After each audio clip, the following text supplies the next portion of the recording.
Hello दोस्तों, हम अगले क्वेश्चन पे बढ़ते हैं। So this is the question. Attempt करना चाहें तो प्लीज़ करें पॉज करके। हम अपने एल्गोरिदम के हिसाब से चलेंगे। सबसे पहले क्वेश्चन पढ़ेंगे, फिर आर्गुमेंट पैराफ्रेज करेंगे, फिर पार्ट्स ऑफ आर्गुमेंट आइडेंटिफाई करेंगे, फिर आंसर प्रेडिक्ट करने की कोशिश करेंगे, फिर स्कोप को माइंड में रखेंगे वाइल इवेलुएटिंग द चॉइसेस। तो ये एल्गोरिदम मैं बार बार क्यों रिपीट कर रहा हूँ, ताकि this becomes automatic in your mind जब आप एक्चुअल सॉल्व करने जाएं। अदरवाइज पहले वीडियो में किया था, उसके बाद 20th प्रॉब्लम सॉल्व कर रहे हैं, कौन सा कहाँ लिंक आप ये चीज़ें ऑटोमेटिक हो जाए कि these are the steps we are going to follow. After you become proficient अपने एल्गोरिदम बनाते रहना, but to begin with this is a make good okay algorithm. तो अब ये क्वेश्चन आता है, हम सबसे पहले क्वेश्चन पढ़ेंगे। Which of the following statements, if true, cast the most doubt on the validity of the reason to move to city X mentioned above? ठीक है, आर्गुमेंट पढ़ने से पहले, आंसर चॉइसेस पढ़ने से पहले वी नो कि cast the most doubt on validity of the reason to move to city X, कि आर्गुमेंट में कहीं पे सिटी एक्स में मूव होने के बारे में बात की गई है और उस बात को कौन सी चीज़ वीकन कर रही है वो हमें ढूंढना है। Okay, so sort of A weaken the argument question है। अब हम क्वेश्चन पढ़ते हैं। A brochure for City X highlights the reasons why residents should move there rather than to other cities in the state. One reason that the brochure mentions is the relative ease of finding job in City X, where the unemployment rate is 4.9%. ठीक है, in other words, City X का brochure है which says कि इस state में city X में आओ which is better than other city in this state. One of the reason is कि अनएम्प्लॉयमेंट रेट इज 4.9%। अब हमारा कंक्लूजन तो ये है कि city X is better than other cities in the state, और हमारा एविडेंस है कि अनएम्प्लॉयमेंट रेट इज 4.9%। अब हमें हमारा क्वेश्चन है वीक इन द आर्गुमेंट।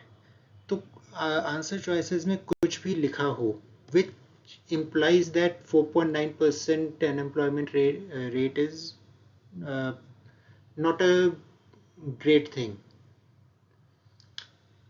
क्योंकि इकलौता एविडेंस है हमारे पास आर्गुमेंट में।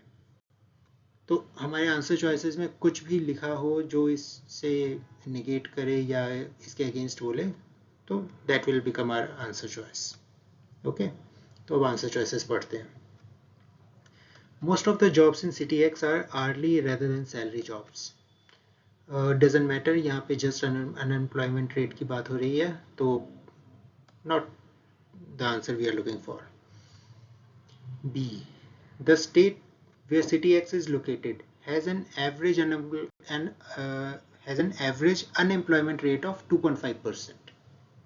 See, City X में unemployment rate is 4.9%, but उस स्टेट में, जिस स्टेट में X है, their unemployment rate is 2.5%, meaning there are other cities in that state where unemployment rate is much lower than 4.9%. So those cities are better.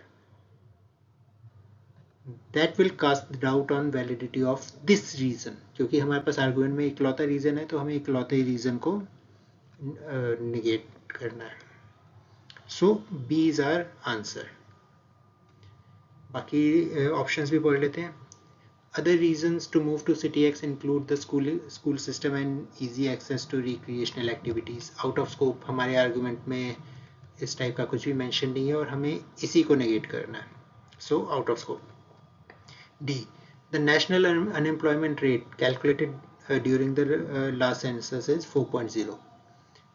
Now इस option this also may seem tempting and similar to B, but हमारा argument is about state, और यहाँ पे ये national unemployment rate के बारे में बात कर रहा है। Although still it's better than this city, but national के बारे में आर्गुमेंट में कोई बात नहीं हुई है, हमारे पास कोई कंपैरिजन नहीं है। और argument is about ease of finding job in city, और this is move there rather than to other city in the state. हमारा argument is revolving within the state, so national unemployment rate is immaterial. Okay, अब E भी देख लेते हैं. City Y located in the same state as City X recently built a new factory that will employ 10,000 workers. So on the surface of it, this option may sound tempting. 10,000 workers के लिए employment generate हो रही है, but notice one thing, हम argument में हर जगह percentage में बात कर रहे हैं. यहाँ पे this is absolute number. Whether 10,000 is minuscule or major portion, तो वो हमें नहीं पता, तो हम यहाँ पे कंक्लूसिवली इस ऑप्शन को नहीं मान सकते कि this is casting any doubt. हो सकता है कि यहाँ पे हम लाखों लोगों के परसेंटेज में बात कर रहे हों, या करोड़ों लोगों की परसेंटेज में बात कर रहे हैं. 10,000 इज मिनिस्क्यूल.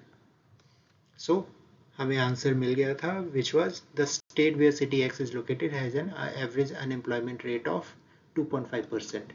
स्टेट का एवरेज अनएम्प्लॉयमेंट रेट कम है, हमारे सिटी एक्स का ज़्यादा है, तो how is city X attractive, and some other city जिसका अनएम्प्लॉयमेंट रेट और कम होगा, वो that becomes more attractive.